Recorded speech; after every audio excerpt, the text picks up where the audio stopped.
ഈ സന്ധ്യയിൽ ദൈവവചനത്തിൻ്റെ സ്വസ്ഥത അനുഭവിപ്പാൻ നാം ഒരുങ്ങുകയാണല്ലോ.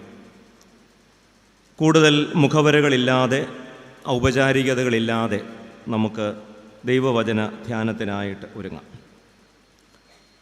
വായിച്ച വേദഭാഗം പരിചിതമായ ഒന്നാണല്ലോ. യോഹന്നാൻ്റെ സുവിശേഷം 3-ാമത്തെ അധ്യായം 1 മുതൽ 8 വരെ. പ്രാർത്ഥിക്കാം. ഞങ്ങളെ സ്നേഹിക്കുന്ന ഞങ്ങളുടെ ദൈവമേ, സ്വർഗീയ നല്ല പിതാവേ, നിൻ്റെ വചനം കേൾപ്പാൻ പ്രാർത്ഥനയോടെ കൊതിയോടെ ചേർന്ന് വന്നിരിക്കുന്ന ഞങ്ങളെ നീ ഇന്ന് രാത്രി നിൻ്റെ വചനത്തിലൂടെ ഞങ്ങളെ സന്ദർശിക്കണമേ. നിൻ്റെ വചനം കേൾക്കുന്നത് ഞങ്ങളുടെ ജീവിതത്തിൻ്റെ വലിയ ഭാഗ്യമാണ്. നിൻ്റെ വചനം ഞങ്ങളുടെ ജീവിതത്തിൽ ചെയ്തതായുള്ള വിസ്മയങ്ങളെയും നിൻ്റെ വചനത്തിലൂടെ നീ ഞങ്ങളിൽ നിവർത്തിച്ചതായ എല്ലാ വാഗ്ദത്തങ്ങളെയും ഞങ്ങൾ നന്ദിയോടെ ഓർക്കുന്നു. പ്രിയ കർത്താവേ, ഞങ്ങൾ നിൻ്റെ വചനത്തിലേക്കും വചനത്തിലൂടെ നിന്നിലേക്കും ഞങ്ങളുടെ കണ്ണുകളെ ഉയർത്തുന്നു. ഈ രാത്രി നിൻ്റെ സാന്നിധ്യം ഞങ്ങൾക്ക് നൽകിത്തരണമേ. നിൻ്റെ വചനം ഞങ്ങൾക്ക് സത്യമായി സംഭവിക്കണമേ. യേശുവിൻ്റെ നാമത്തിൽ പ്രാർത്ഥിക്കുന്നത് കരുണയോടെ കേൾക്കണമേ. ആമേൻ. മലയാളത്തിൻ്റെ പ്രിയ എഴുത്തുകാരനാണ് സുഭാഷ് ചന്ദ്രൻ. സുഭാഷ് ചന്ദ്രൻ്റെ ലഘു നോവലാണ് ജ്ഞാനസ്നാനം. 1930 മാർച്ച് 12 സബർമതി ആശ്രമത്തിൽ നിന്നും ദണ്ഡി കടപ്പുറത്തേക്ക് ഗാന്ധിജി നടത്തിയ 25 ദിവസം നീണ്ട പദയാത്ര, അതാണല്ലോ ദണ്ഡി യാത്ര. ഈ യാത്രയിൽ ഔദ്യോഗിക കണക്കനുസരിച്ച് 79 പേർ പങ്കെടുത്തു. ഈ 79 പേരിലെ ഏറ്റവും ഇളയവനാണ് ലീലാധർ. ലീലാധറിൻ്റെ പ്രധാന ഉത്തരവാദിത്തം ഓരോ ദിവസത്തെയും കാര്യങ്ങൾ എഴുതി വൈകിട്ട് ബാപ്പുജിയെ ഏൽപ്പിക്കുക എന്നതാണ്. ലീലാധറിൻ്റെ യാത്രാനുഭവങ്ങളെ ഭാവനയിലൂടെ അവതരിപ്പിക്കുകയാണ് സുഭാഷ് ചന്ദ്രൻ. ഒടുവിൽ ദണ്ഡി കടപ്പുറത്ത് ബാപ്പുജിയോടൊപ്പം ലീലാധറിന് ജ്ഞാനസ്നാനം. ഈ പുസ്തകത്തിൽ ജ്ഞാനസ്നാനത്തെ ഒരേ സമയം ഒരു യാത്രയായും അതേസമയം ഒരു സംഭവമായും സുഭാഷ് ചന്ദ്രൻ അവതരിപ്പിക്കുന്നുണ്ട്. ഓരോ ദിവസവുമുള്ള യാത്രകളിൽ വ്യത്യസ്തമായ അനുഭവങ്ങളാണ് ലീലാധറിന് കാണേണ്ടി വന്നത്, അനുഭവിക്കേണ്ടി വന്നത്. ഒരു ദിവസം അവർ താമസിച്ച വീടിനടുത്ത് അല്ലെങ്കിൽ സ്ഥലത്തിനടുത്ത് ഒരു ആൽമരമുണ്ട്. ഈ ആൽമരത്തിൽ നിറയെ ഇത്തിരി പഴങ്ങളാണ്.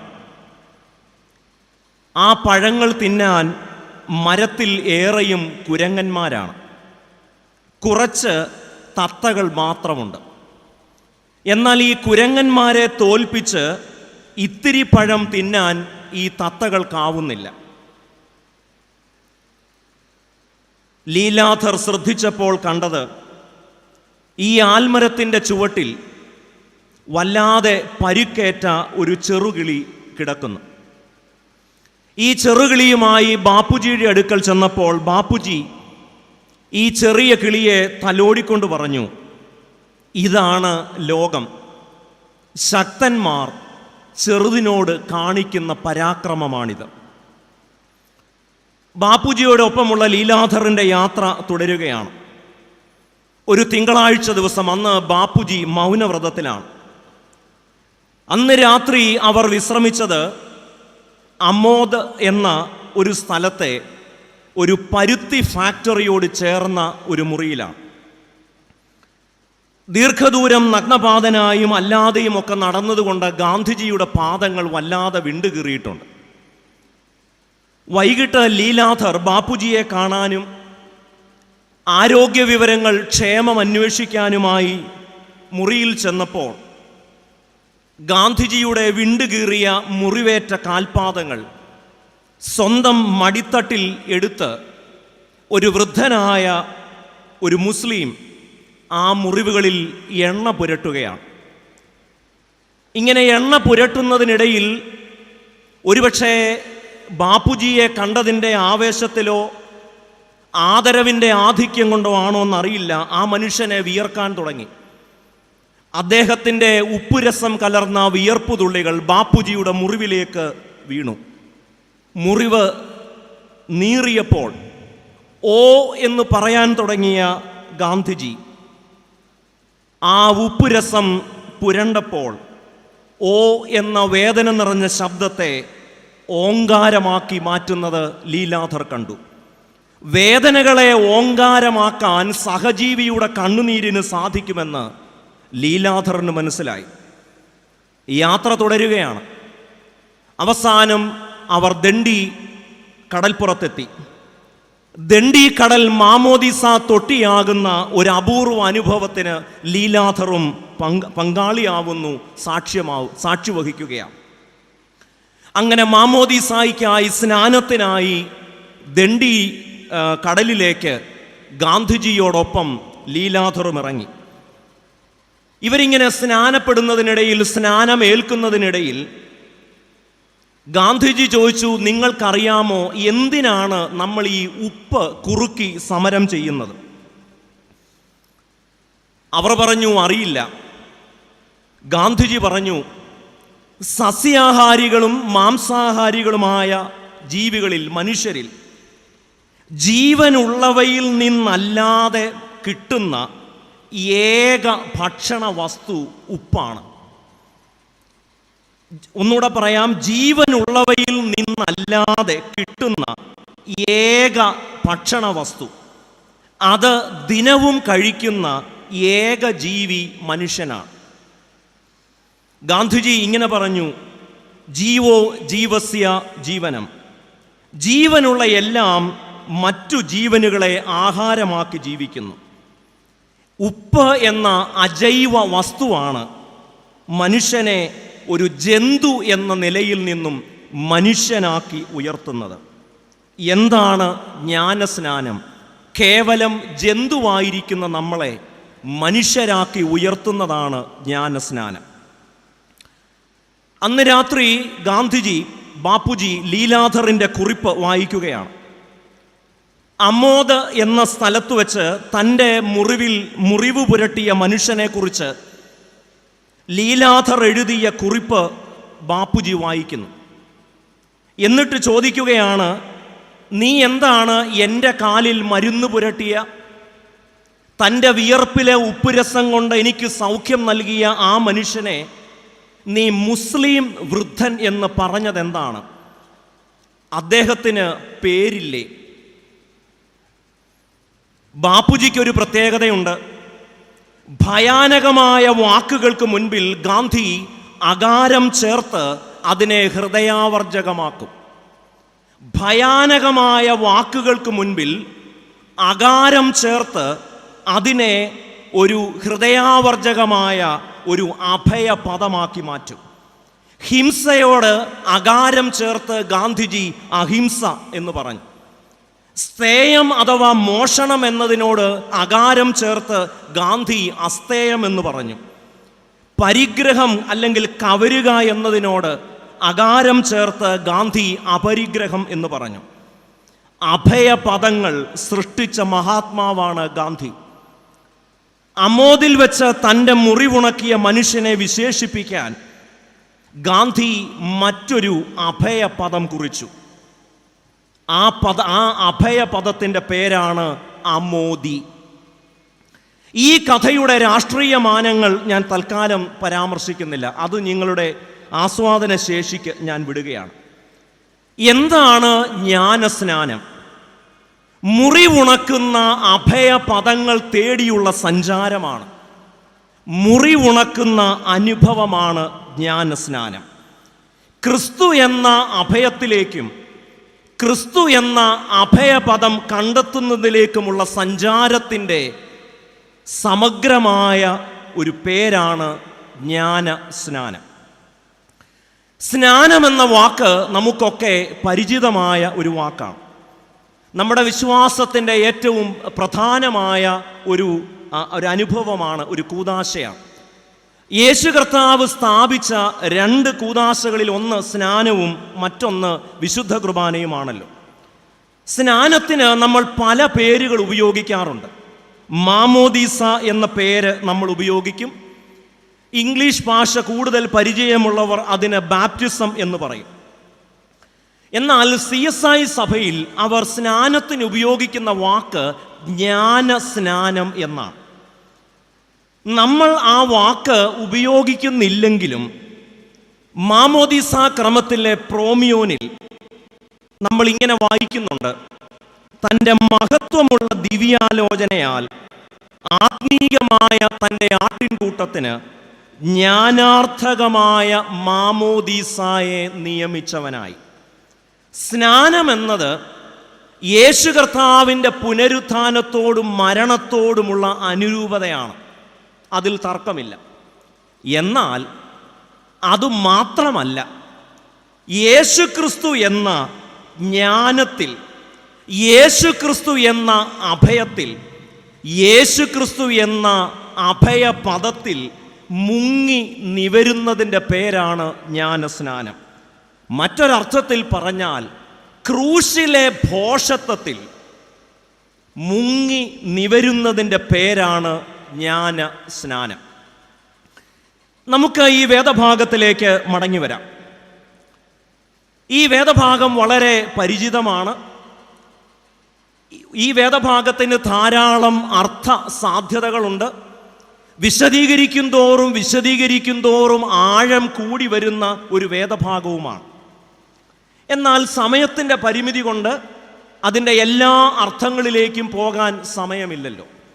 ഏതാനും ചില കാര്യങ്ങൾ ചുരുക്കമായി ദൈവകൃപയിൽ ശരണപ്പെട്ട് നാം ജീവിക്കുന്ന കാലത്തോടുള്ള ബന്ധത്തിൽ ധ്യാനിക്കാമെന്ന് ഞാൻ കരുതുകയാണ്. ഈ വേദഭാഗം ഒരു പ്രധാന കഥാപാത്രത്തെ പരിചയപ്പെടുത്തിക്കൊണ്ടാണ് ആരംഭിക്കുന്നത്. അദ്ദേഹത്തെ കുറിച്ച് പറയുന്നത് അദ്ദേഹം ഒരു പ്രമാണിയാണ്. He was a ruler. പേര് നിക്കോദിമോസ്. 2 കാര്യങ്ങളാണ് യേശുവിൻ്റെ അടുക്കൽ അർദ്ധരാത്രിയിൽ വരുന്ന നിക്കോദിമോസ് പറയുന്നത്. ഒന്ന്, നിക്കോദിമോസ് പറയുന്നു അതിൻ്റെ 2-ാമത്തെ വാക്യത്തിൽ, റബി, നീ ദൈവത്തിൻ്റെ അടുക്കൽ നിന്ന് ഉപദേഷ്ടാവായി വന്നിരിക്കുന്നു. അപ്പോൾ നിക്കോദിമോസിന് യേശുവിനെ കുറിച്ചുള്ള ജ്ഞാനം ഒന്ന്, യേശു ദൈവത്തിൽ നിന്ന് വന്നയാളാണ്. അതുകൊണ്ട് തന്നെ യേശുവിൻ്റെ പഠിപ്പിക്കലുകൾക്ക് ആധികാരികതയുണ്ട്. അപ്പോൾ നിക്കോദിമോസ് തൻ്റെ ജ്ഞാനസാഗരത്തിൽ വെച്ച്, അല്ലെങ്കിൽ തൻ്റെ ജ്ഞാനത്തിൻ്റെ അളവ് വെച്ച് യേശുവിനെ മനസ്സിലാക്കുന്നത് യേശു ഒരു ഉപദേഷ്ടാവാണ്, അഥവാ ടീച്ചറാണ്. അത് വെറുമൊരു അധ്യാപകനല്ല, ദൈവത്തിൽ നിന്ന് വന്ന ഉപദേഷ്ടാവ്. വീണ്ടും നമ്മൾ തുടർന്ന് വായിക്കുന്നു. നിക്കോദിമോസിൻ്റെ അറിവിൻ്റെ 2-ാമത്തെ സൂചന, ദൈവം തന്നോടുകൂടെ ഇല്ലെങ്കിൽ ഈ അടയാളങ്ങളെ ചെയ്യുവാൻ ആർക്കും കഴിയുകയില്ല. അപ്പോൾ 2 തരത്തിലുള്ള അറിവാണ് നിക്കോദിമോസിന് യേശുവിനെ കുറിച്ചുള്ളത്. ഒന്ന്, ദൈവത്തിൽ നിന്ന് വന്നയാളാണ്, ദൈവത്തിൽ നിന്ന് വന്ന ഉപദേഷ്ടാവാണ്. 2, യേശു എന്നത്, അല്ലെങ്കിൽ യേശു എന്ന വ്യക്തി അത്ഭുതങ്ങളും അടയാളങ്ങളും ചെയ്യുന്ന ഒരാളാണ്. അങ്ങനെ ചെയ്യാൻ കഴിയുന്നതിൻ്റെ കാരണം ദൈവം യേശുവിനോട് കൂടെ ഉള്ളതുകൊണ്ടാണ്. ഞാൻ ഒന്നുകൂടെ പറയാം. 2 അറിവാണ് നിക്കോദിമോസിനുള്ളത്. ഒന്ന്, ദൈവത്തിൽ നിന്ന് വന്ന അധ്യാപകൻ, ദൈവത്തിൽ നിന്ന് വന്ന ഉപദേഷ്ടാവ്. 2, യേശു കർത്താവ് ഒരു അത്ഭുതങ്ങൾ ധാരാളം ചെയ്യുന്നയാളാണ്, അടയാളങ്ങൾ ചെയ്യുന്നയാളാണ്. ഈ അടയാളങ്ങളൊക്കെ ചെയ്യാനുള്ള കാരണം ദൈവം യേശുവിനോട് കൂടെയാണ്. ഇവിടെ എന്താണ് നിക്കോദിമോസിന് അറിയാൻ കഴിയാതെ പോയത്? ദൈവത്തിൽ നിന്ന് വന്നയാളാണെന്നറിയാം, ദൈവം കൂടെ ഉള്ളയാളാണെന്നറിയാം, എന്നാൽ യേശു ദൈവമാണെന്ന് നിക്കോദിമോസിന് അറിയില്ല. അത് വളരെ പ്രധാനമാണ്. ദൈവത്തിൽ നിന്ന് വന്നയാളാണ്, ദൈവം കൂടെയുള്ളയാളാണ്, എന്നാൽ യേശു ദൈവമാണെന്ന് നിക്കോദിമോസിന് വേണ്ടത്ര ധാരണയില്ല. ഈ യുക്തിയുടെ പേരാണ് പരിച്ഛേദന യുക്തി, ദ ലോജിക് ഓഫ് സർക്കംസിഷൻ. ഈ ഒരു യുക്തിയെക്കുറിച്ച് പിന്നീട് വിശദമായി പറയുന്നത് കൊണ്ട് തൽക്കാലം ഞാൻ ആ യുക്തിയെക്കുറിച്ചുള്ള വിശദീകരണം ഒഴിവാക്കുകയാണ്.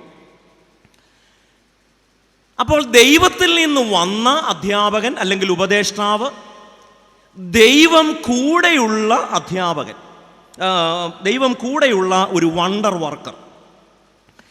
ഈ രണ്ട് പരാമർശങ്ങളും കേട്ടപ്പോഴാണ് യേശു വളരെ സുപ്രധാനമായ ഒരു പഠിപ്പിക്കലിന് വഴി തുറക്കുന്നു.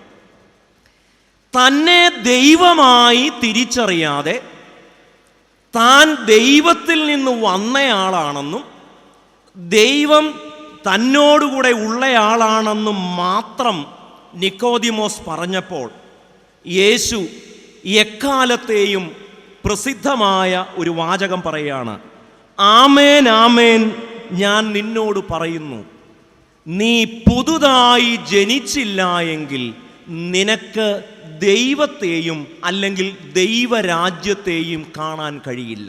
Unless you are born anew you can not see the kingdom of God.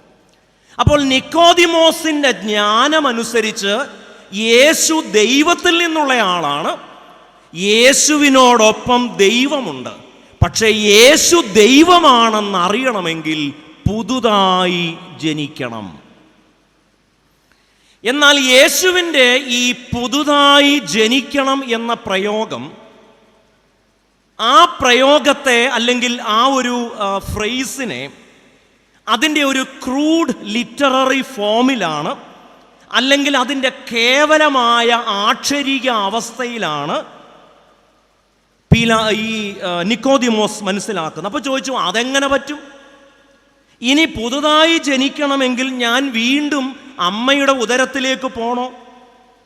അപ്പോൾ യേശു ആ പറഞ്ഞ കാര്യം തന്നെ വീണ്ടും മറ്റൊരു വിധത്തിൽ പറയുകയാണ്. അതായത് പുതുതായി ജനിക്കണം എന്ന് പറഞ്ഞത് നിക്കോദിമോസിന് മനസ്സിലാകാത്തത് കൊണ്ട് യേശു താൻ പറഞ്ഞ കാര്യം വീണ്ടും മറ്റൊരു തരത്തിൽ പറയുകയാണ്. ഇത് ഒരു യഹൂദന്മാരുടെ പഠന സമ്പ്രദായത്തിലെ വളരെ പ്രധാനപ്പെട്ട ഒരു ബോധന രീതിയാണ്. ആദ്യം ഒരു കാര്യം, അതായത് വേണമെങ്കിൽ ഇങ്ങനെ പറയാം, ഒരു കാര്യം വളരെ പ്രാധാന്യത്തോടെ പറയണമെങ്കിൽ സാധാരണ ഉപയോഗിക്കുന്നത് ആമേൻ ആമേൻ, അത് ഒരു രീതിയാണ്. എന്നാൽ അതേ കാര്യം അതേ പ്രാധാന്യത്തോടെ വീണ്ടും പറയാൻ, അത് ആവർത്തിക്കുന്നതിന് പകരം അതേ കാര്യം മറ്റൊരു തരത്തിൽ പറയും. ഇത് പൗലോസ് അപ്പോസ്തലന്റെ ലേഖനത്തിലും ഈ ഒരു ബോധന സമ്പ്രദായം നമുക്ക് കാണാം. ഗലാത്യ ലേഖനം 1-ാം അധ്യായത്തിൻ്റെ 8-ാമത്തെ വാക്യത്തിൽ പൗലോസ് അപ്പോസ്തലൻ ഗലാത്യരോട് പറയുന്നുണ്ട്: എന്നാൽ ഞങ്ങൾ നിങ്ങളോട് അറിയിച്ചതിന് വിപരീതമായി ഞങ്ങളാകട്ടെ സ്വർഗത്തിൽ നിന്നൊരു ദൂതനാകട്ടെ നിങ്ങളോട് സുവിശേഷം അറിയിച്ചാൽ അവൻ ശപിക്കപ്പെട്ടവൻ. ഈ കാര്യം പൗലോസ് പറഞ്ഞതിന് ശേഷം അടുത്ത വാക്യത്തിൽ 9-ാമത്തെ വാക്യത്തിൽ അതേ കാര്യം മറ്റൊരു തരത്തിൽ വീണ്ടും പറയുകയാണ്. ഞങ്ങൾ മുൻ പറഞ്ഞതുപോലെ ഞാനിപ്പോൾ പിന്നെയും പറയുന്നു, നിങ്ങൾ കൈക്കൊണ്ട സുവിശേഷത്തിന് വിപരീതമായി ആരെങ്കിലും നിങ്ങളോട് സുവിശേഷം അറിയിച്ചാൽ അവൻ ശപിക്കപ്പെട്ടവൻ. ഫലത്തിൽ 8ഉം 9ഉം വാക്യങ്ങൾ ഒരേ കാര്യം തന്നെ പറഞ്ഞിരിക്കുക. ഇവിടെയും ഏതാണ്ട് അതേ ഒരു ജൂവിഷ് പെഡഗോഗിയാണ്, ബോധന സമ്പ്രദായമാണ് യേശു ഉപയോഗിക്കുന്നത്. ആദ്യം പറയുന്നു, നീ പുതുതായി ജനിക്കണം. നിക്കോദിമോസിന് മനസ്സിലായില്ല. വീണ്ടും പറയുന്നു, നീ വെള്ളത്താലും ആത്മാവിനാലും ജനിച്ചില്ലെങ്കിൽ നിനക്ക് ദൈവരാജ്യം കാണാനും മാത്രമല്ല അതിൽ പ്രവേശിക്കാനും കഴിയുകയില്ല. ഈ വേദഭാഗത്തിൻ്റെ കൂടുതൽ പൊരുളുകളിലേക്ക് നമ്മൾ പ്രവേശിക്കുന്നതിന് മുൻപ് ഈ പുതുജനനം എന്ന വാക്ക്, ബോൺ അന്യൂ, പുതുതായി ജനിക്കണം. ചിലരെങ്കിലും ചോദിക്കാറുണ്ട്, are you a born again Christian? ഈ ബോൺ അഗെയിൻ ക്രിസ്ത്യൻ എന്ന് പറയേണ്ട കാര്യമില്ല. വെടിവെക്കുകയും തല്ലിക്കൊല്ലുകയും കൂടെ ചെയ്യണ്ട. ഒന്നീ ക്രിസ്ത്യൻ എന്ന് പറയണം, അല്ലെങ്കിൽ ബോൺ അഗെയിൻ എന്ന് പറയണം. കാരണം പുതുതായി ജനിക്കാത്ത ഒരാൾ ക്രിസ്ത്യാനി അല്ല. അല്ലെങ്കിൽ ക്രിസ്ത്യാനി എന്ന് പറയുന്നയാൾ പുതുതായി ജനിച്ചയാളാണ്. അപ്പോൾ ഒന്നുകിൽ ബോൺ അഗെയിൻ എന്ന് പറയാം, അല്ലെങ്കിൽ ക്രിസ്ത്യൻ എന്ന് പറയാം. ബോൺ അഗെയിൻ ക്രിസ്ത്യൻ എന്ന് പറയേണ്ടതില്ല. പോവട്ടെ. ഈ പുതുജനനം എന്ന ഈ വാക്ക് പലപ്പോഴും നമ്മൾ വീണ്ടും ജനനം എന്നാണ് സർവ്വസാധാരണമായി ഉപയോഗിച്ച് കാണാറുള്ളത്. ഇതിലേത് വാക്കാണ് ശരി? പുതുജനനം എന്ന വാക്കാണോ വീണ്ടും ജനനം എന്ന വാക്കാണോ ശരി? വേദപുസ്തകം ഉപയോഗിക്കുന്ന വാക്ക് പുതുജനനമെന്ന, എന്നാൽ നമ്മുടെ തക്സായിൽ വീണ്ടും ജനനം എന്നാണ്. അത് മാറ്റി പുതുജനനമാക്കുന്നതാണ് കുറച്ചുകൂടെ നമ്മുടെ പറയുന്ന കാര്യങ്ങൾ വ്യക്തമാവാനുള്ള ഒരു നല്ല വഴി. പറയാനേ നമുക്ക് പറ്റത്തുള്ളൂ. ചില വാക്കുകൾ പറഞ്ഞ് അത് ശരിയാണെന്ന് ചിന്തിച്ചു വശായിരിക്കുന്ന ഒരു കാലത്താണ് നമ്മൾ ജീവിക്കുന്നത്.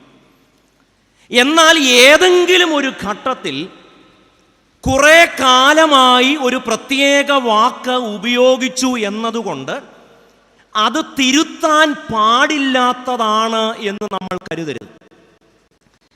കഴിഞ്ഞ നവംബർ മാസം 25-ാം തീയതി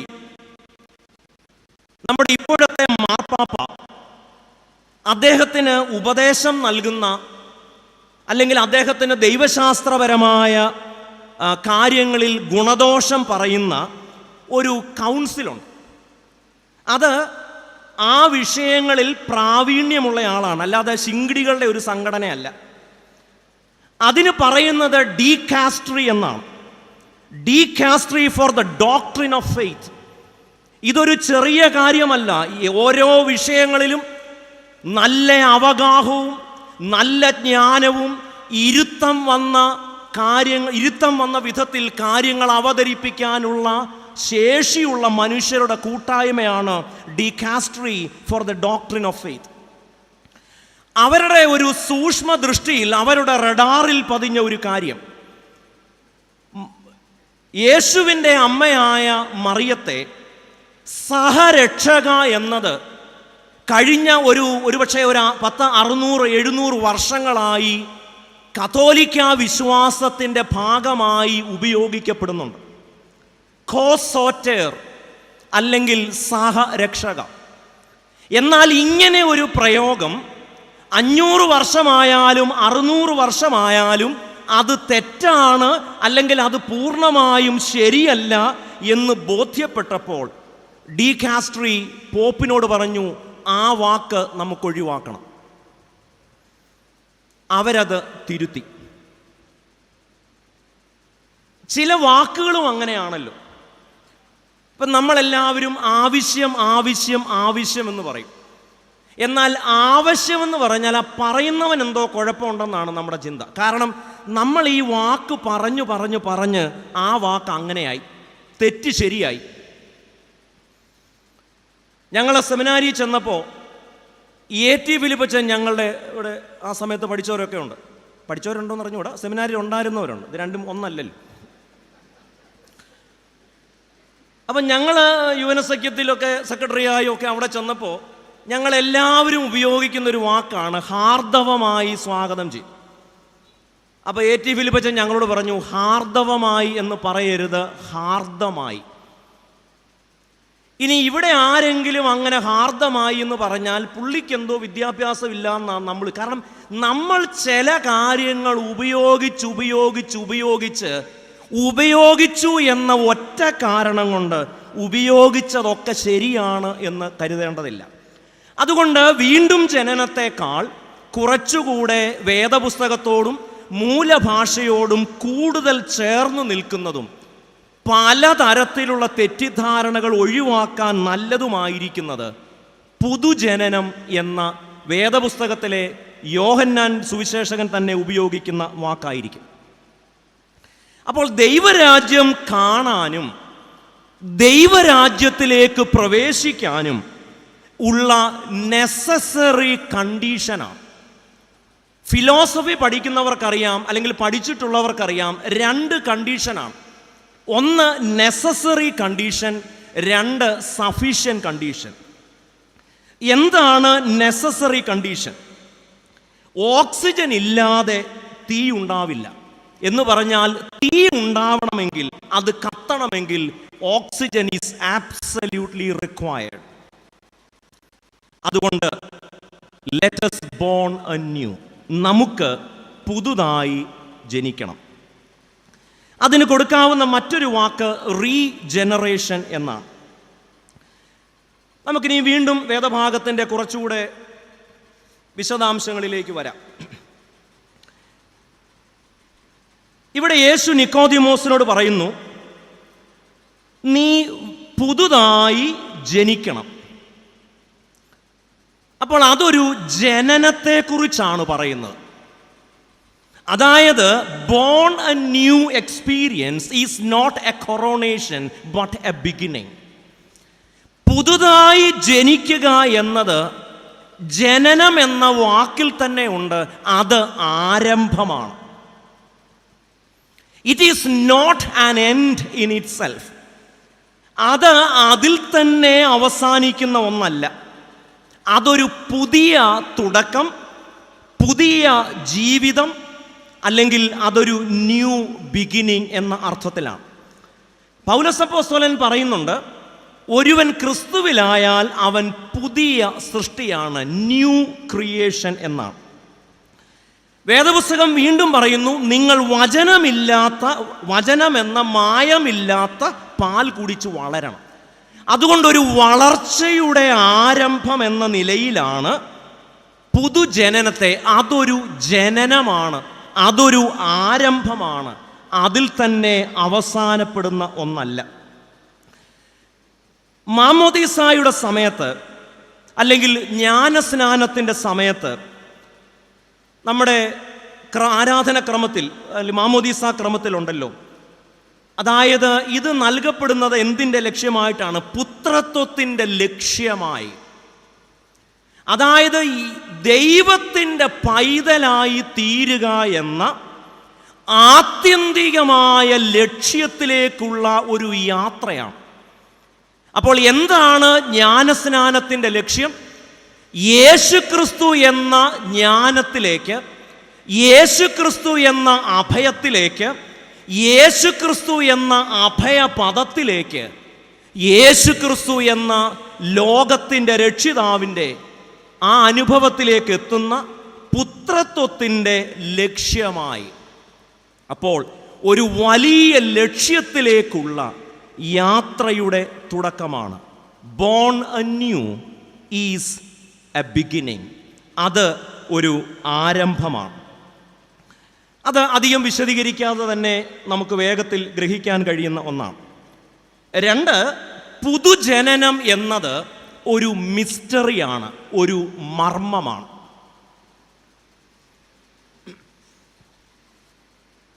bone anew is a mystery. ഈ മിസ്റ്ററി എന്ന വാക്ക് നമുക്ക് പലതരത്തിൽ ഭാഷാന്തരം ചെയ്യാം. രഹസ്യം എന്ന് നമുക്ക് പറയാം, പക്ഷെ അതിന് സീക്രട്ട് എന്നും നമുക്ക് പറയാം. ചിലരതിനെ പരിഭാഷപ്പെടുത്തുന്നത് നിഗൂഢത എന്നാണ്. എന്നാൽ വേദപുസ്തക അർത്ഥത്തിൽ മിസ്റ്ററി എന്നത് നിഗൂഢതയോ അല്ലെങ്കിൽ രഹസ്യമോ അല്ല, അതൊരു മർമ്മമാണ്. രഹസ്യവും മർമ്മവും തമ്മിൽ വേണമെങ്കിൽ ബന്ധപ്പെടുത്താമെങ്കിലും അത് രണ്ടും ഒന്നല്ല. എന്താണ് മർമ്മം?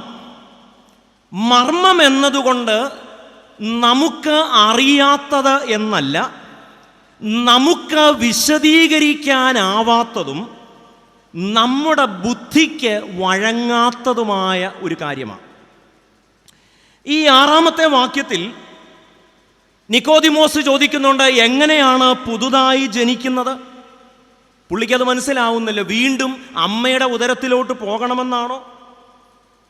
അപ്പോൾ അവിടെ യേശു പറയുന്നുണ്ട്, പുതുതായി ജനിക്കുക എന്ന് പറഞ്ഞാൽ വെള്ളത്താലും ആത്മാവിനാലും ജനിക്കുക.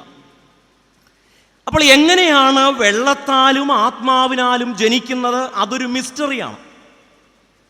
ഞാനത് വിശദീകരിക്കാം. ഞാൻ പറഞ്ഞല്ലോ, മിസ്റ്ററി എന്ന വാക്ക് നിഗൂഢതയല്ല, രഹസ്യമല്ല, അതൊരു മർമ്മമാണ്. ഈ മർമ്മം എന്ന അല്ലെങ്കിൽ മിസ്റ്ററി എന്ന വാക്കിന് നമ്മൾ അതിൻ്റെ ഒരു മൂലഭാഷ അല്ലെങ്കിൽ ഗ്രീക്ക് ഭാഷയിലോട്ട് പോയാൽ ഈ മുസ്റ്റീരിയോൻ അല്ലെങ്കിൽ മിസ്റ്ററി എന്ന വാക്ക് അത് ഉണ്ടായത് ഒരു പ്രത്യേക ഗ്രീക്ക് വാക്കിൽ നിന്നാണ്. ഒരു ഗ്രീക്കൊക്കെ പറഞ്ഞില്ലേ പിന്നെ ഒരു പണ്ഡിതനാണെന്ന് നിങ്ങൾ സമ്മതിക്കത്തില്ല. അതിനുവേണ്ടി പറയുന്നു എന്നുള്ളതേ ഉള്ളൂ, ബന്ധമില്ലെങ്കിൽ അങ്ങ് വിട്ടേ. അപ്പോൾ ആ വാക്ക് മുവോ എന്നാണ്. അതിൽ നിന്നാണ് മുസ്റ്റീരിയോൻ, മുവോ എന്ന് പറഞ്ഞാൽ കണ്ണടയ്ക്കുന്നതുമായി ബന്ധപ്പെട്ടെന്നാണ് അതിൻ്റെ അർത്ഥം. അല്ലെങ്കിൽ വായടയ്ക്കുക എന്നാണ്. It is related to closing one's eyes. അങ്ങനെയാണെങ്കിൽ മർമ്മം എന്ന് പറയുന്നത് എന്താണ്? മർമ്മം എന്നത് കണ്ണടയ്ക്കുമ്പോൾ കാണുന്നതും കണ്ണടച്ചാൽ അപ്രത്യക്ഷതുമാകുന്ന ഒന്നാണ് മർമ്മം.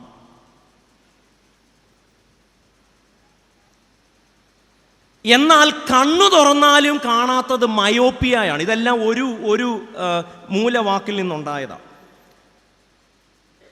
നമുക്ക് കുറച്ചൊക്കെ വേണമെങ്കിൽ അതിനെ വിശദീകരിക്കാമെന്നല്ലാതെ മർമ്മം എന്നത്, എങ്ങനെയാണ് പുതുജനനം സംഭവിക്കുന്നത് എന്നത് ബുദ്ധിക്ക് വഴങ്ങുന്നതല്ല, വിശദീകരിക്കാനാവുന്നതുമല്ല.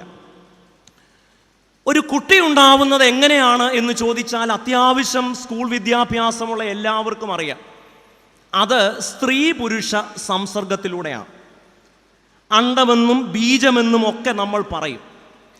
എന്നാൽ അതിനപ്പുറത്തേക്ക് പറയാൻ നമുക്ക് കഴിയത്തില്ല. എങ്ങനെയാണ് ജീവൻ ഉണ്ടാകുന്നത്? നമുക്കറിയാം, ജീവൻ ഉണ്ടാകുന്നതിൻ്റെ പ്രോസസ്സ് വേണമെങ്കിൽ പറയാം. പക്ഷെ എങ്ങനെയാണ് ഒരു ജീവൻ ഉൽപ്പാദിപ്പിക്കപ്പെടുന്നത് എന്നത് ഇതുവരെയും ശാസ്ത്രത്തിന് വഴങ്ങാത്ത ഒന്നാണ്.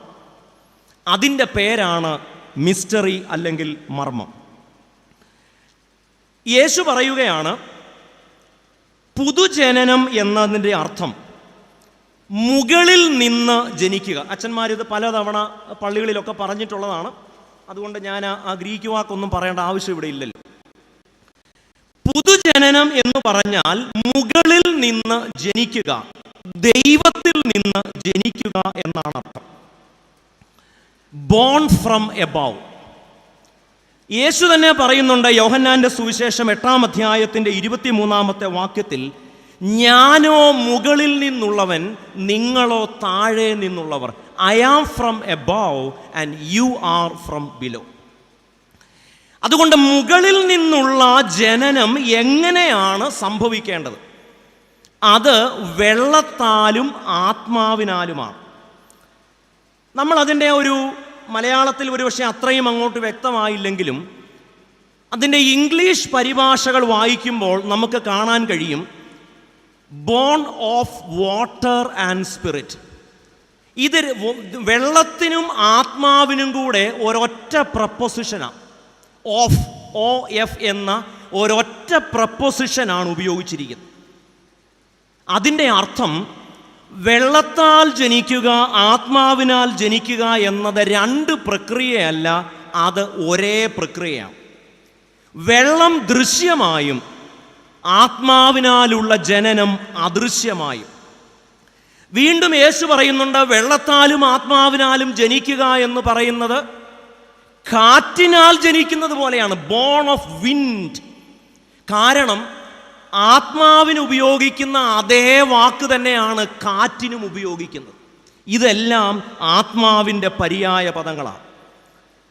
നമ്മുടെ മാമോദീസായിൽ വെള്ളത്താലും ആത്മാവിനാലും ജനിക്കുക എന്നത് വിശദീകരിക്കാൻ പൂർണ്ണമായും സാധിക്കാത്തതുകൊണ്ട് ചില സിംബൽസിലൂടെയാണ് സഭ അത് നമ്മളെ പഠിപ്പിക്കുന്നത്. ചില പ്രതീകങ്ങളിലൂടെ, ചില സയൻസിലൂടെയാണ് പഠിപ്പിക്കുന്നത്. ധാരാളം ആളുകൾക്കും ഈ സയൻസ് ആൻഡ് സിംബൽസ് എന്നൊക്കെ കേട്ടാൽ ചതുർത്ഥിയാണ്. ഞങ്ങൾക്കൊരു റിച്വലുമില്ല, ഞങ്ങൾക്കൊരു സൈനുമില്ല എന്ന് പറയുന്നവർക്ക് സിംബലുണ്ട്, സൈനുണ്ട്, റിച്വലുണ്ട്. സാധാരണഗതിയിൽ ഇപ്പോൾ മാർക്സിസ്റ്റ് പാർട്ടിക്കാർ അവർ രക്തസാക്ഷി മണ്ഡപത്തിൽ പൂജ അർപ്പിക്കുമ്പോൾ, അതെല്ലാം പൂജയല്ല, പൂക്കൾ അർപ്പിക്കുമ്പോൾ അതെല്ലാം കഴിഞ്ഞിട്ട് അവർ ഈങ്കുലാബ് സിന്ദാബ വിളിക്കും. എന്തിനാണ് ഇങ്ങനെ വയ്ക്കുന്നത്? പോക്കറ്റ് കൈയിട്ടുകൊണ്ട് പറഞ്ഞാൽ പോരെ? ഏതെങ്കിലും ഒരാൾ ഇങ്ങനെ അല്ലാതെ ഈങ്കുലാബ് വിളിക്കുന്ന കേട്ടിട്ടുണ്ടോ?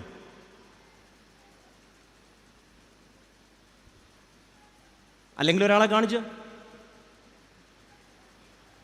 അതൊരു റിച്വലാണ്, അതൊരു സൈനാണ്. എന്തിനാണ് രക്തസാക്ഷി മണ്ഡപത്തിൽ പൂക്കൾ അർപ്പിക്കുന്നത്? നമ്മൾ കല്ലറയിൽ പോയാൽ കുഴപ്പമാണ്. ഞാൻ എൻ്റെ അമ്മയുടെ കല്ലറയുടെ പോവും.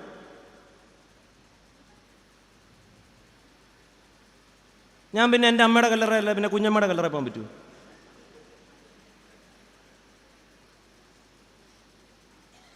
എന്തിനാണ് രക്തസാക്ഷി മണ്ഡപത്തിൽ പൂക്കൾ അർപ്പിക്കുന്നത്?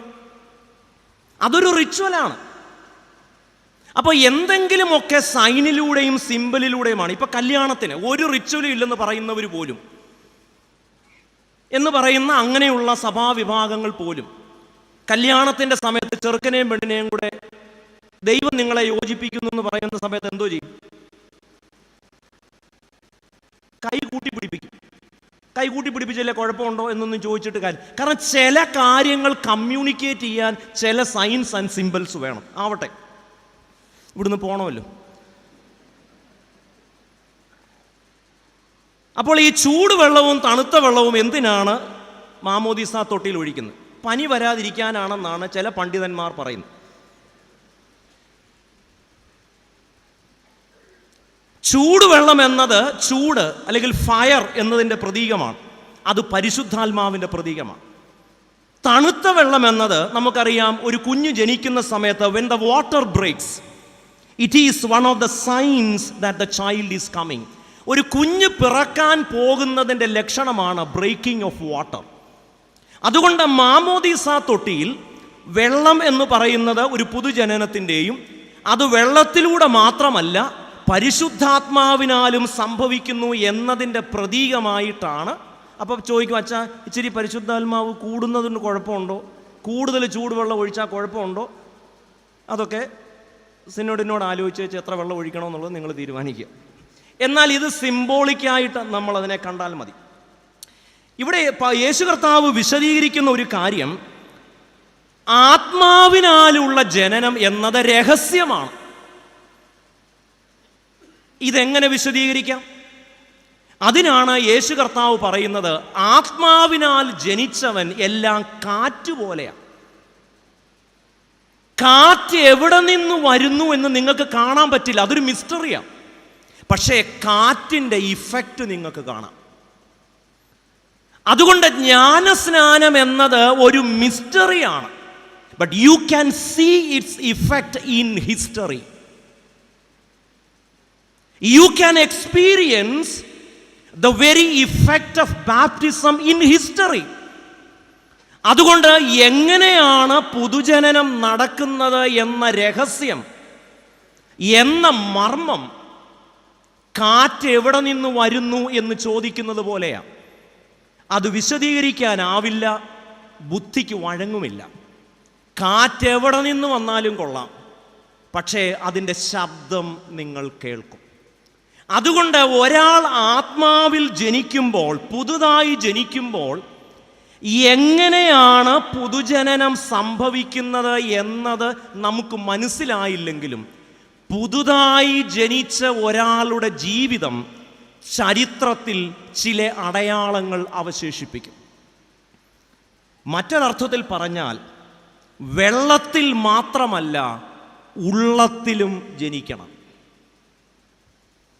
വെള്ളത്തിൽ മാത്രമാണ് ജനിച്ച, അങ്ങനെയല്ല, വെള്ളത്തിൽ ജനിക്കണം, ഉള്ളത്തിലും ജനിക്കണം. അങ്ങനെ വെള്ളത്തിലും ഉള്ളത്തിലും, വെള്ളത്താലും ആത്മാവിനാലും ജനിക്കുന്ന മനുഷ്യർ, നമുക്കറിയാം യോഹന്നാന്റെ സുവിശേഷം എഴുതിയ അതേ ആള് തന്നെയാണ് യോഹന്നാൻ ലേഖനങ്ങളും എഴുതിയത്. അതുകൊണ്ട് തന്നെ ഒരേ ദർശനമാണ് ഈ 4 പുസ്തകങ്ങളും പങ്കുവയ്ക്കുന്നത്. യോഹന്നാന് വളരെ പ്രിയപ്പെട്ട ഒരു പ്രയോഗമാണ് ദൈവത്തിൽ നിന്ന് ജനിക്കുക. ഞാൻ പറഞ്ഞല്ലോ, ബോൺ അന്യൂ, പുതുതായി ജനിക്കുക എന്നതിൻ്റെ അർത്ഥം bone from above. Bone from above എന്ന് പറഞ്ഞാൽ അതിൻ്റെ അർത്ഥം ദൈവത്തിൽ നിന്ന് ജനിക്കുക എന്നാണ്. അതുകൊണ്ട് യോഹന്നാന് വളരെ പ്രിയപ്പെട്ട ഒരു പ്രയോഗമാണ് ദൈവത്തിൽ നിന്ന് ജനിക്കുക. 1 യോഹന്നാൻ 4-ാം അധ്യായത്തിൻ്റെ 7-ാമത്തെ വാക്യത്തിൽ പറയുന്നു, സ്നേഹിക്കുന്നവനെല്ലാം ദൈവത്തിൽ നിന്ന് ജനിച്ചിരിക്കുന്നു. അപ്പോൾ ഒരാൾ പുതുതായി ജനിക്കുന്നത് രഹസ്യമാണെങ്കിലും പുതുജനനത്തിൻ്റെ അടയാളങ്ങൾ ഹിസ്റ്ററിയിൽ കാണാം. മറ്റൊരർത്ഥത്തിൽ പറഞ്ഞാൽ പുതുതായി ജനിക്കുന്ന മനുഷ്യൻ്റെ ജീവിതം ചരിത്രത്തിൽ പുതുജനനത്തിൻ്റെ അടയാളങ്ങളാണ്.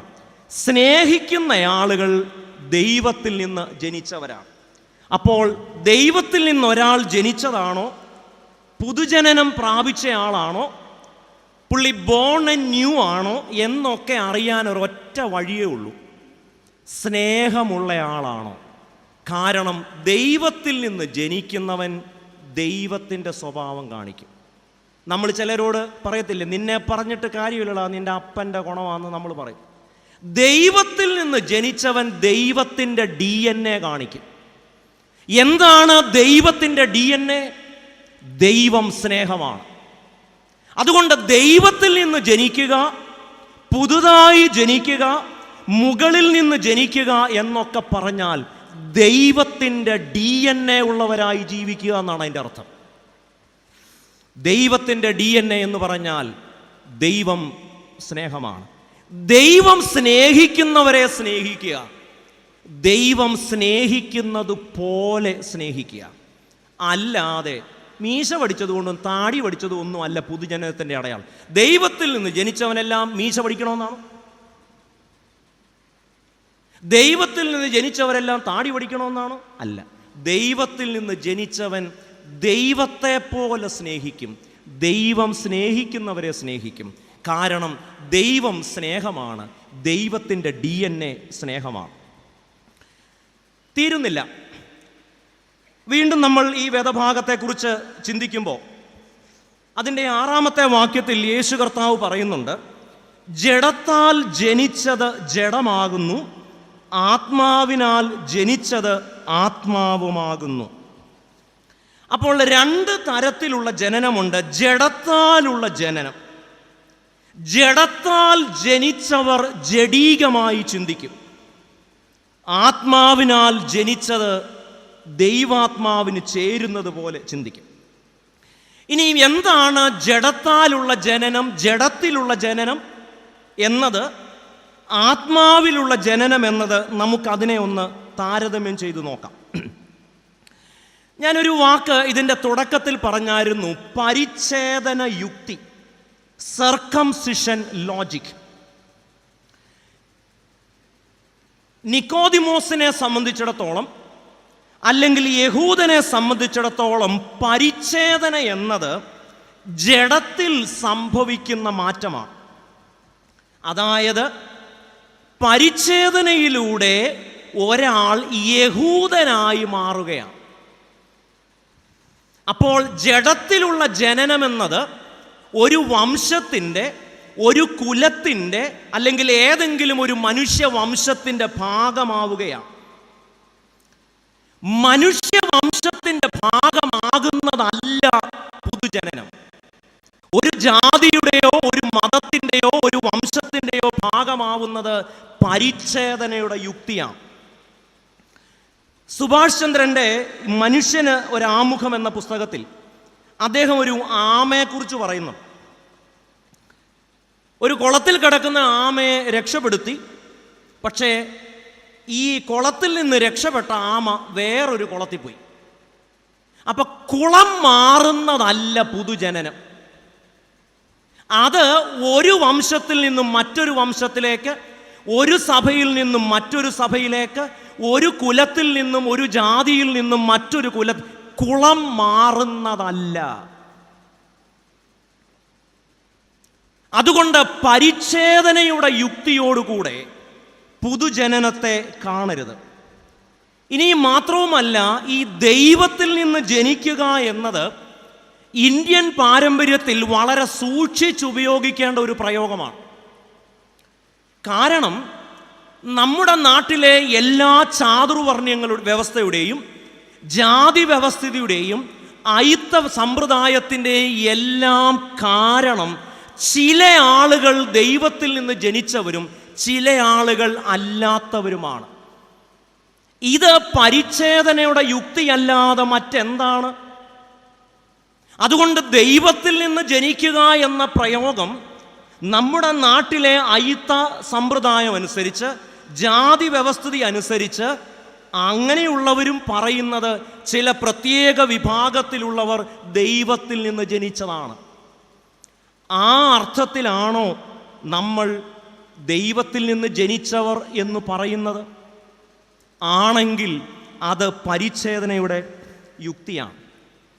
അതുകൊണ്ട് ഒരു ഉയർന്ന ജാതിയായി ഞാൻ ദൈവത്തിൽ നിന്ന് ജനിച്ചതായകൊണ്ട് എൻ്റെ ശരീരം മറ്റു മനുഷ്യ ശരീരങ്ങളെക്കാൾ എന്തോ സവിശേഷതയുണ്ട് എന്ന് ചിന്തിക്കുന്നതല്ല പുതുജനനം. ദൈവത്തിൽ നിന്ന് ജനിക്കുന്നതിനെ നിങ്ങൾക്ക് ജാതിക്കുള്ള ന്യായീകരണമായി ഉപയോഗിക്കാം.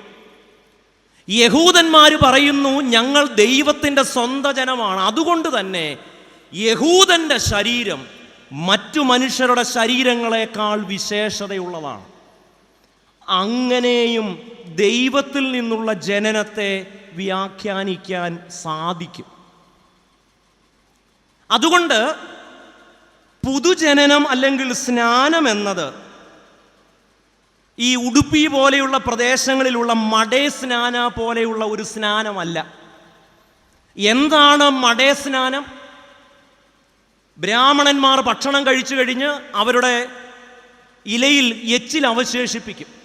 ഈ എച്ചിലിൽ കിടന്ന് ഉരുളുമ്പോഴാണ് മോക്ഷം കിട്ടുന്നതിൻ്റെ പേരാണ് മടേ സ്നാനം.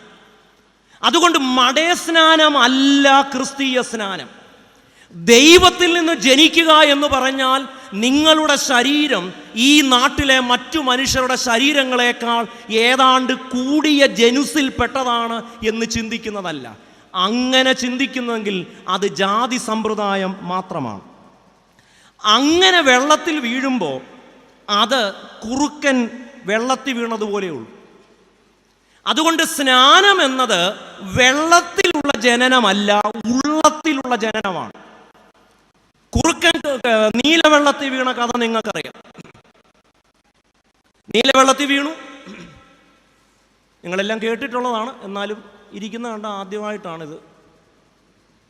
എനിക്കൊരു സമാധാനം കിട്ടിക്കോട്ടെ എന്ന് വിചാരിച്ചാണെന്ന് എനിക്കറിയാം. അപ്പോൾ കുറുക്കൻ നീലവെള്ളത്തിൽ വീണു. വെള്ളത്തിൽ വീണ് പുറത്തിറങ്ങിയപ്പോഴത്തേക്ക് പുള്ളി ആകെ മാറി. പുള്ളിക്ക് തന്നെ പുള്ളി എന്തോ കൂടിയ ഏനമാണെന്ന് അങ്ങ് തോന്നി. അപ്പോൾ ഇങ്ങനെ നടക്കുന്നു, പെട്ടെന്ന് മറ്റുള്ളവർ തൊഴുന്നു, എഴുന്നേക്കുന്നു. സംഭവം കൊള്ളാം. ഓരോരുത്തരായിട്ട് വീഴുക. കുറച്ച് കഴിഞ്ഞപ്പോഴത്തേക്ക് സിംഹം വരുന്നു.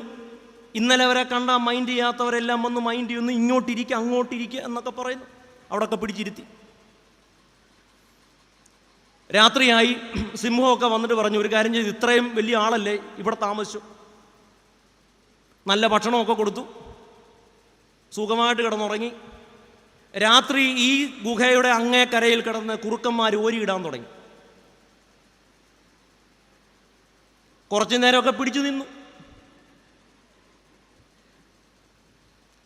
പുള്ളിക്ക് കൺട്രോൾ വിട്ടുപോവുക. കാരണം പുറത്തു മാത്രമേ ഉള്ളൂ, അകത്തിപ്പോഴും ഉള്ളിൽ കുറുക്കൻ തന്നെയാണ്. അതുകൊണ്ട് എന്ത് സംഭവിച്ചു? കുറച്ചു നേരം ഇങ്ങനെ പിടിച്ചു നിന്നു. അവസാനം പുള്ളിക്ക് നിയന്ത്രണം വിട്ട് പുള്ളി ഓരിയിടാൻ തുടങ്ങി. വെള്ളത്തിൽ ജനിച്ചവൻ ഓരിയിട്ടുകൊണ്ടിരിക്കും.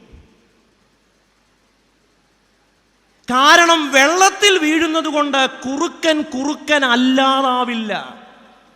പുതുജനനം എന്നത് വെള്ളത്തിലല്ല, ഉള്ളത്തിൽ സംഭവിക്കണം. എങ്ങനെയാണ് ഉള്ളത്തിൽ സംഭവിക്കുന്നതെന്ന് മറ്റുള്ളവർക്ക് മനസ്സിലാവില്ല. പക്ഷേ അതിൻ്റെ ഇഫക്റ്റ് കാറ്റുപോലെയാണ്. അതെവിടെ നിന്ന് വരുന്നുവെന്നറിയില്ല, പക്ഷെ അതിൻ്റെ ശബ്ദം നീ കേൾക്കുകയാണ്. അതുകൊണ്ട് എന്താണ് പുതുജനനം? പുതുജനനത്തിലൂടെ നമ്മളൊരു സവർണ ശരീരമായി, ഒരു ഉന്നത ജാതിയായി, ഒരു പ്രത്യേക വർഗമായി മാറുകയല്ല, ഒരു പുതിയ മനുഷ്യനായി മാറുകയാണ്. യേശുവിൽ വിളങ്ങിയതായ മനുഷ്യത്വത്തിലേക്ക് മാറുന്നതിൻ്റെ പേരാണ് പുതുജനനം. എന്നാൽ ഇതിൻ്റെ നേരെ വിപരീതമാണ് ആത്മാവിനാലുള്ള ജനനം. എന്താണ് ആത്മാവിലുള്ള ജനനം? പൗലോസ് അപ്പോസ്തലൻ 2 ഭാഗങ്ങളിൽ അതിൻ്റെ ചില സൂചനകൾ തരുന്നുണ്ട്. വേഗം പറഞ്ഞു പോകാം. ഹൃദയത്തിൻ്റെ പരിച്ഛേദന, സർക്കംസിഷൻ ഓഫ് ദ ഹാർട്ട്. റോമാലേഖനം 2-ാം അധ്യായത്തിൻ്റെ 29-ാമത്തെ വാക്യം. Circumcision without hands. കൊലോസ്യർ 2:11. നമ്മൾ ഒരു പുതിയ മനുഷ്യനായി മാറുകയാണ്. എന്താണ് പുതു മനുഷ്യനാവുക? പൗലോസ് പറയുന്നുണ്ട്, ഒരുവൻ ക്രിസ്തുവിലായാൽ, ഒരുവൻ ആത്മാവിൽ ജനിച്ചാൽ അവൻ ഒരു പുതിയ മനുഷ്യനാവുകയാണ്. എന്താണ് പുതിയ മനുഷ്യനാവുക എന്ന് പറഞ്ഞാൽ അതിന് പല വിശദീകരണങ്ങൾ നൽകാവുന്നതാണ്. എന്നാൽ പൗലോസിൻ്റെ ലേഖനങ്ങളിലെ ചില വാക്യങ്ങളുടെ സഹായത്തോടുകൂടെ വേഗത്തിൽ ഞാനത് പറഞ്ഞ് അവസാനിപ്പിക്കാം. ഒരുവൻ ക്രിസ്തുവിലായാൽ എന്തു സംഭവിക്കും? ക്രിസ്തു അവൻ്റെ പ്രശംസാ വിഷയമാകും. When you are born anew, നിങ്ങൾ പുതുതായി ജനിക്കുന്നെങ്കിൽ, ആത്മാവിൽ ജനിക്കുന്നെങ്കിൽ, നിങ്ങളുടെ അഭിമാന വിഷയം ക്രിസ്തുവായി മാറും. പൗലോസ് അപ്പോസ്തലൻ കൃത്യമായി പറയുന്നുണ്ട്, ഞാൻ പ്രശംസിക്കുന്നെങ്കിൽ അത് കർത്താവിലും കർത്താവിൻ്റെ ക്രൂശിലുമാണ്. അതുകൊണ്ട് എങ്ങനെയാണ് ഒരു യഥാർത്ഥത്തിൽ പുതുതായി ജനിച്ച ഒരാളെ മനസ്സിലാക്കാൻ കഴിയുന്നത്? ജഡത്തിൽ നിന്ന് ജനിച്ച ആളുകൾക്ക് അവരുടെ അഭിമാന വിഷയങ്ങൾ മറ്റു പലതുമാണ്. പൗലോസ് അപ്പോസ്തലൻ എന്താ പറയുന്നത്? ഞാൻ ബെന്യാമീൻ ഗോത്രക്കാരനാണ്, ഞാൻ പരീശനാണ്, ഞാൻ ഗമാലിയേലിൻ്റെ പാദപീഠത്തിൽ ഇരുന്ന് പഠിച്ചതാണ്. അങ്ങനെ ജഡപ്രകാരം എനിക്ക് അഭിമാനിക്കാൻ ഒത്തിരി കാര്യങ്ങളുണ്ട്. എൻ്റെ കുലമഹിമ, എൻ്റെ ജാതിമഹിമ, എൻ്റെ ശരീരമഹിമ. ഞാൻ ബെന്യാമീൻ ഗോത്രക്കാരനാണ്, ഞാൻ വലിയ വിദ്യാഭ്യാസമുള്ള ആളാണ്, ഗമാലിയേലിൻ്റെ പാദപീഠത്തിൽ ഇരുന്ന് പഠിച്ചയാളാണ്. പക്ഷേ ഞാൻ ജഡപ്രകാരം അല്ല ഇപ്പോൾ ജീവിക്കുന്നത്. ജഡപ്രകാരം ജീവിക്കുന്നവൻ അവൻ്റെ വിദ്യാഭ്യാസത്തെ കുറിച്ചും, ജഡപ്രകാരം ജീവിക്കുന്നവൻ അവൻ്റെ ഡോക്ടറേറ്റിനെ കുറിച്ചും, ജഡപ്രകാരം ജീവിക്കുന്നവൻ അവൻ്റെ ജാതി മഹിമയെക്കുറിച്ചും, ജഡപ്രകാരം ജീവിക്കുന്നവൻ അവൻ്റെ കുടുംബ മഹിമയെക്കുറിച്ചും അഭിമാനിക്കുമ്പോൾ ഭാഗ്യവാനായ പൗലോസ് ശ്ലീഹ പറയുന്നു, ഞാൻ ക്രിസ്തു നിമിത്തം എൻ്റെ കുലമഹിമ, എൻ്റെ വിദ്യാഭ്യാസം എല്ലാം ഞാൻ ചപ്പെന്നും ചവറെന്നും എണ്ണുകയാണ്. അതുകൊണ്ട് നമ്മുടെ പൊങ്ങച്ചത്തിൻ്റെ വിഷയങ്ങൾ മാറുകയാണ്. പൗലോസ് അപ്പോസ്തലന്റെ ഭാഷ പറഞ്ഞാൽ, I consider all these as rubbish. അങ്ങനെയാണ് ഇംഗ്ലീഷ് പരിഭാഷ. എന്ന് പറഞ്ഞാൽ ഇതിനൊന്നും ഒരു പുല്ലുവിലയില്ല. എൻ്റെ വിദ്യാഭ്യാസം, എൻ്റെ കുലമഹിമ, എൻ്റെ സ്ഥാനം, ഇതൊന്നുമല്ല എൻ്റെ പ്രശംസാ വിഷയം. പ്രശംസിക്കുന്നവൻ കർത്താവിലും അവൻ്റെ ക്രൂശിലും പ്രശംസിക്കട്ടെ. നമ്മളൊക്കെ പള്ളികളിലൊക്കെ വരുമ്പോൾ എന്താണ് നമ്മുടെ അഭിമാന വിഷയം? പള്ളിക്ക് സ്ഥലം കൊടുത്തത്, ഏതെങ്കിലും ഒരു സാമ്പത്തികമായി ചെറിയ കാര്യങ്ങൾ ചെയ്തത്, ഇതൊക്കെയാണോ നമ്മുടെ അഭിമാന വിഷയം? അല്ലെങ്കിൽ പള്ളിയിൽ ഒരു 20 കൊല്ലം സെക്രട്ടറി ആയിരുന്നു, 10-200 ഉഴുന്നുവട തിന്നു, ഇതൊക്കെയാണോ അഭിമാന വിഷയം? ഇന്ന് ഓരോ പള്ളികളിലും നമ്മൾ നോക്കിയാൽ നമ്മൾ അഭിമാനിക്കുന്നതൊന്നും ക്രിസ്തുവിനെ കുറിച്ചല്ല. എല്ലാം ജഡപ്രകാരമുള്ള കാര്യങ്ങളിലാണ് നമ്മൾ അഭിമാനിക്കുന്നത്. ഞങ്ങളുടെ വീട്ടിൽ അച്ഛനുണ്ട്, ഞങ്ങളുടെ വീട്ടിൽ തിരുമേനിയുണ്ട്, അന്ത്യനായ വിധിയിൽ ഇതിനൊന്നിനും 5 പൈസയുടെ വിലയില്ല. അവനവൻ ശരീരത്തിൽ ഇരിക്കുമ്പോൾ ചെയ്തത് നല്ലതാണെങ്കിൽ നല്ലത് കിട്ടും. അതുകൊണ്ട് ഇന്ന് രാത്രി ആരാണ് പുതുതായി ജനിച്ച മനുഷ്യൻ? ആരാണ് ദൈവത്തിൽ നിന്ന് ജനിച്ച മനുഷ്യൻ? ദൈവ വിഷയമായി സമ്പന്നനാകാൻ താല്പര്യമുണ്ടോ?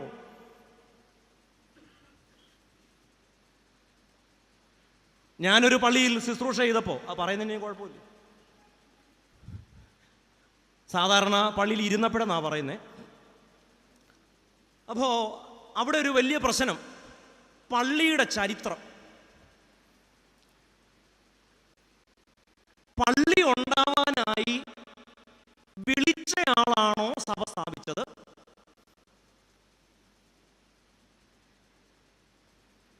അതോ വിളിക്കാനായി ആ മീറ്റിംഗ് നടന്ന വീടാണോ, ആ വീട്ടുകാരാണോ, ആരാണ് സഭ സ്ഥാപിച്ചത്?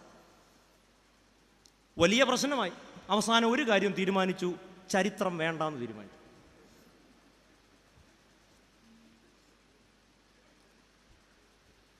എന്തിനെക്കുറിച്ചാണ് ഈ അഭിമാനിക്കുന്നത്?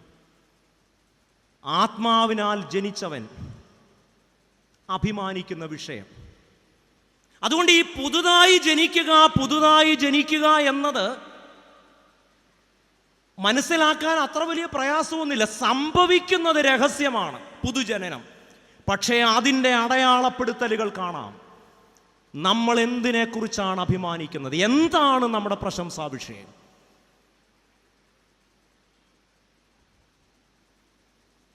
ഏതോ ഒരു പള്ളിയിൽ ചെന്നപ്പോൾ, പള്ളിയൊന്നും പറയത്തില്ല, ഫാനയിൽ എഴുതി വെച്ചിരിക്കുക കുഞ്ഞൂട്ടി, ഒറിജിനൽ പേരല്ല. ഫാൻ ഇടുമ്പോൾ കുഞ്ഞൂട്ടി കുടുംബമായിട്ട് കിടന്ന് കറങ്ങുക, അതിൻ്റെ പലകത്തിൽ ഒരു പ്ലേറ്റ് എഴുതി വെക്കുക. ഇതൊന്നും അല്ല, ഇതൊക്കെ ജഡപ്രകാരം ജനിച്ച മനുഷ്യരുടെ പ്രശ്നമാണ്. ഇവരെ നയിക്കുന്നത് പരിച്ഛേദനയുടെ യുക്തിയാണ്. നമ്മൾ ജഡപ്രകാരം ജനിച്ചതൊക്കെ ജഡമാണ്. ആത്മാവിനാൽ ജനിച്ചവൻ ക്രിസ്തുവിലും അവൻ്റെ ക്രൂശിലും മാത്രം പ്രശംസിക്കും. ഞാൻ വാക്കുകൾ അവസാനിപ്പിക്കട്ടെ. എന്താണ് പുതുജനനം? ഒന്ന്, അതൊരു തുടക്കമാണ്. 2, പുതുജനനം ഒരു രഹസ്യമാണ്. 3, പുതുജനനം എന്നത് നമ്മുടെ പ്രശംസാ വിഷയങ്ങളെ പുനർനിർണയിക്കുന്ന അനുഭവമാണ്. Revisiting and reprioritising our priorities. നമ്മുടെ മുൻഗണനകളെ പുനഃക്രമീകരിക്കുന്നു. നമ്മൾ ജനിച്ചത് ജഡത്താലാണോ ആത്മാവിനാലാണോ? ജഡത്താൽ ജനിച്ചവൻ കുലമഹിമയും കുടുംബമഹിമയും സവർണമഹിമയും ജാതി മഹിമയും ഒക്കെ പറഞ്ഞുകൊണ്ടിരിക്കും. അവരിപ്പോഴും യഹൂദൻ്റെ പരിച്ഛേദന കാലത്താണ് ജീവിക്കുന്നത്. എന്നാൽ ഒരുവൻ ക്രിസ്തുവിലായാൽ, ഒരുവൻ പുതിയ സൃഷ്ടിയായാൽ, അവൻ ആത്മാവിൽ ജനിച്ചാൽ അവൻ്റെ അഭിമാന വിഷയം കർത്താവും കർത്താവിൻ്റെ ക്രൂശുമാണ്. അതുകൊണ്ട് പൗലോസിനോട് ചേർന്ന് പറയാം, കർത്താവേ, നിന്നിലല്ലാതെ, നിൻ്റെ ക്രൂശിലല്ലാതെ മറ്റൊന്നിലും എനിക്ക് പ്രശംസിക്കാനിടയാവരുതേ. ഒറ്റ വാക്കിൽ പറഞ്ഞാൽ എന്താണ് പുതുജനനം? ക്രിസ്തുവിൻ്റെ DNA യോടുകൂടെ ജീവിക്കുക. ക്രിസ്തു സ്നേഹിച്ചതുപോലെ സ്നേഹിക്കാൻ, ക്രിസ്തു സ്നേഹിച്ചവരെ സ്നേഹിക്കാം. കർത്താവിൻ്റെ DNA യോടുകൂടെ ജീവിക്കുന്നതിൻ്റെ പേരാണ് പുതുജനനം. കർത്താവ് നമ്മളെ അനുഗ്രഹിക്കട്ടെ.